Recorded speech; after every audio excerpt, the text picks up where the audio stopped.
Você tá ali, se conectando com aquele público que você quer, de uma maneira muito humana, sabe? Através de um influenciador, de um artista, né? Enfim, criando um conteúdo ali, dentro de um conteúdo que foi criado para estar ali, para ser uma live, né? Nesse formato. E eu acho que, assim, as pessoas, nesse momento de isolamento, elas não se sentem sozinhas.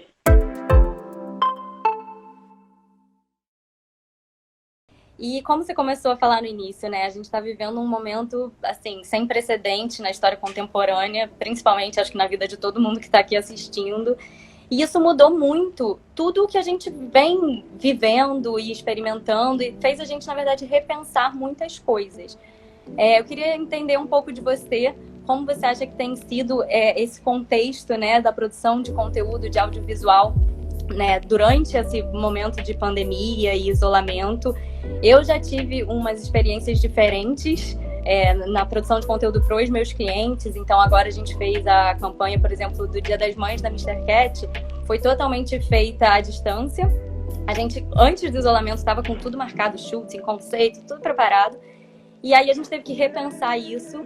A gente fez uma estratégia bem legal, que a gente pediu conteúdo para os consumidores, seguidores e até funcionários, né? E foi uma experiência muito legal, foi uma estratégia nova para a marca, só que foi muito interessante, porque as pessoas se sentiram parte daquilo, se engajaram, se envolveram, e claro, né, como é Dia das Mães, aquela coisa emocional, ficou um material muito emocionante, e foi legal, e a gente não teve contato físico com ninguém, fez nenhuma produção de grande porte, etc. Mas o resultado foi super positivo e foi uma estratégia nova, tanto para a gente quanto para o cliente. Então, eu queria saber um pouco de você. Eu vi também que algumas marcas têm usado muito imagem de arquivo para usar mais a edição, né, do que realmente produzir, abrir câmera, etc. E eu queria saber do seu lado como tem sido essa experiência, o que de novo você tem para contar para a gente, quais recursos você tem para oferecer para as pessoas que precisam produzir um conteúdo agora nesse momento, como tem sido isso? Olha, eu acho que no primeiro momento, né, todo mundo ficou em pânico, assim, falando, ai meu Deus, como é que a gente vai produzir, como que a gente vai fazer as coisas, e assim, a gente trabalha, a gente tem uma produção muito grande always on, né, que são os canais de YouTube, né, as redes sociais, etc e tal. Então as pessoas realmente, o time e tal, ficou no início, ficou todo mundo um pouco, ai meu Deus, como a gente vai seguir com essa produção? E aí a gente começou a conversar e a gente falou, cara, vamos nessa, sabe? Todo mundo deu a mão e a gente falou, vamos conversar com os apresentadores, com os criadores de conteúdo, com todos os hosts, né, dos programas que a gente tem dentro de casa, dos canais que a gente faz, e incluindo toda a parte de social, né, que a gente cuida também.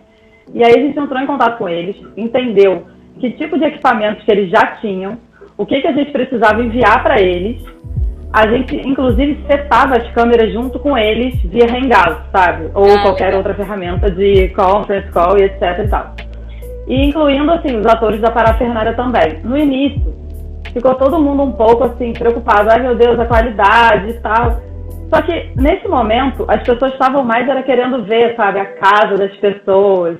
Eu acho que teve um momento também muito de você humanizar os conteúdos e mostrar que não são só as outras pessoas estão passando por isso, está todo mundo passando por isso, sabe? Então, eu acho que também tem essa coisa de você mostrar que você está ali, sabe? Junto e tal. Então, a gente fez muito isso. A gente entrava via Hangout, todos os produtores de arte, sabe? Os diretores, enfim, videomakers, todo mundo entrava via Hangout numa reunião de determinado projeto, junto com os hosts, todo mundo, né? A gente juntou todo mundo e perguntava todas essas questões técnicas, etc e tal. E aí a gente ia escolhendo a locação dentro da casa deles, né? De acordo com o roteiro. A gente discutia o roteiro, tudo remotamente.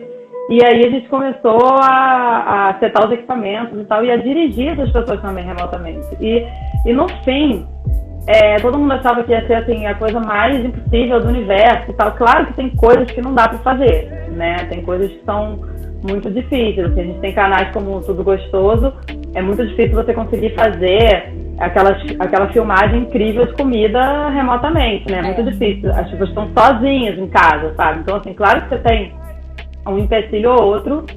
E aí você conta muito com a ajuda dos criadores de conteúdo também, sabe? Dos apresentadores e tudo.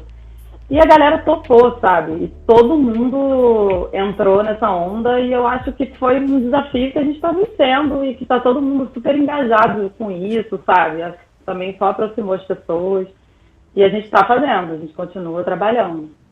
E aí, aproveitando mais um assunto, na verdade, um formato que já existia, mas que hoje dominou tudo, e nós duas aqui é uma prova disso, são as lives. Como você encara esse formato? Eu tenho algumas perguntas, na verdade, sobre isso, para a gente debater aqui, porque eu fico me perguntando, óbvio que é muito interessante você estar ali ao vivo, no momento que está todo mundo distante, você se sente perto, você se sente mais próximo das pessoas que estão ali naquele momento, mas eu queria entender o que você vê como benefício desse formato sobre os outros, que eram muito mais utilizados antigamente, então vídeos, né, gravados antes, editados, etc., e se você acha que esse formato veio para ficar, ou ele vai perder a força logo depois, assim que as coisas começarem a se normalizar e vai voltar a ser como era antes, em alguns pontos, algumas coisas usado mais pontualmente? Bom, as lives antes, elas eram muito mais usadas, ou quando você tinha, por exemplo, só uma notícia quente para dar, ou quando você queria muito interagir sobre um determinado tema, né, com as pessoas, e você tinha uma necessidade daquela interação. Tinham motivos mais específicos para usar, né? Eu acho que hoje a gente está num momento em que as pessoas estão querendo companhia, e você vê, por exemplo, essa coisa dos shows, né? Assim, todo mundo gosta de ir a show e tudo mais. As pessoas estão marcando um Zoom para assistir aquele show, né, aquela live gigante que está rolando com vários artistas e tudo mais, para ficar comentando, né, juntas. Então, assim, eu acho que a live ela veio nesse momento para aproximar ainda mais as pessoas que são carentes desse contato físico, né?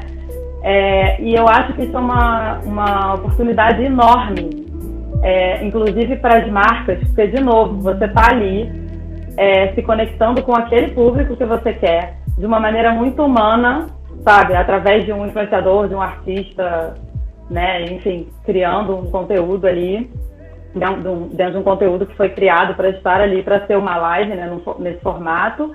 E eu acho que, assim, as pessoas, nesse momento de isolamento, elas não se sentem sozinhas, sabe? Então, eu acho que a live hoje, ela veio muito mostrar que vale a pena, sim, interagir com o público, sim, sabe? Que é a forma muito mais humana de você se conectar com as pessoas. Os próprios criadores de conteúdo se conectarem com as audiências deles e as marcas também se conectarem com as audiências delas. O que eu tenho tentado fazer para as marcas lá da nossa agência é criar um conteúdo muito mais engajador, muito mais relevante, como a gente tem falado, e muito positivo, sempre focando na energia positiva, né? Na coisa que vai melhorar, as coisas vão voltar ao normal e como a gente pode usar esse momento para crescer, para melhorar. E eu acho também que as pessoas têm mudado a forma como elas lidam com as redes sociais. A gente já conversou aqui que todo mundo está muito mais conectado. Então, para os perfis comerciais, a gente viu que as pessoas começaram a fazer uma limpa. Às vezes você seguia uma marca só porque seguia e não está gostando do conteúdo dela, e agora que você está realmente ali vendo, as pessoas deixam de seguir. Então, fica aí a pergunta, se existe algum dado do que está perdendo força nesse momento. Essa foi a minha experiência. Queria saber um pouquinho da sua também. Eu acho que, como você bem disse, a gente está, e como a gente já falou antes, a gente está num momento de conexão, de realidade, né? E assim, você falou do exemplo da Osklen, eu acho que tem um exemplo maravilhoso da Vogue, né? Que botou na capa da revista também, Gisele Bündchen, falando que é o novo normal. Então, eu acho que tem uma série de exemplos aí, e eu acho que assim, o dado... Eu não, honestamente, eu não posso te dizer que X% do conteúdo tal está perdendo força. O que eu sei que está perdendo força, como você falou, são os conteúdos que de fato não se conectam de uma forma real com as pessoas. As marcas que estão pura e simplesmente fazendo publicidade, elas não estão se conectando com ninguém, elas estão querendo só vender uma coisa para você.